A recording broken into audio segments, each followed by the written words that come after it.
Do ảnh hưởng của bão số 3, đến chiều ngày 8 tháng 9, nhiều xã, thị trấn trên địa bàn huyện Sơn Động, tỉnh Bắc Giang bị chia cắt do nước lũ dâng cao.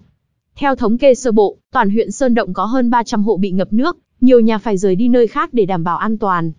Hiện tại huyện Sơn Động có 2 trên 3 số xã, thị trấn bị gián đoạn thông tin liên lạc do mất điện kéo dài, hệ thống viễn thông không ổn định. Ban chỉ huy phòng chống thiên tai, tìm kiếm cứu nạn huyện Sơn Động đã tập trung chỉ đạo lực lượng chức năng tăng cường, phối hợp hỗ trợ người dân khắc phục khó khăn, tổ chức phân luồng giao thông giúp người dân di chuyển an toàn.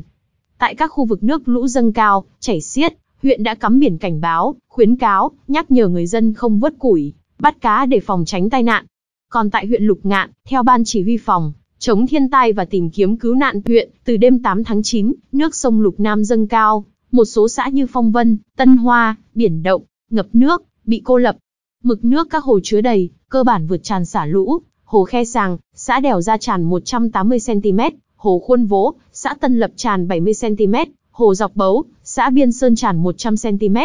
Trên địa bàn huyện Lục Ngạn có một người dân, chưa xác định rõ danh tính đi từ xã Tân Hoa sang Biển Động bị nước cuốn trôi. Hiện lực lượng cứu nạn, cứu hộ đang xác minh, tìm kiếm.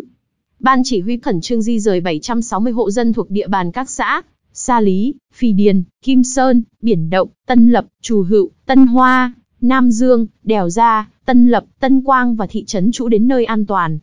Thống kê nhanh, toàn huyện có 455 nhà dân, 15 kho xưởng, 35 cơ sở trường học, nhà văn hóa, trạm y tế và cơ sở vật chất khác bị tốc mái, hư hỏng, 16 ngầm, 5 xã, 42 thôn bị chia cắt, 3 điểm sạt lở, 22 cột điện gãy đổ, 12 công trình khác như kho xưởng, cổng nhà dân bị sập, khoảng 500 hecta hoa màu, cây ăn quả, cây lâm nghiệp ngập úng, bật gốc, gãy đổ. Nhà của 2 hộ tại xã Biên Sơn có nguy cơ đổ đã được hỗ trợ di chuyển đến nơi an toàn.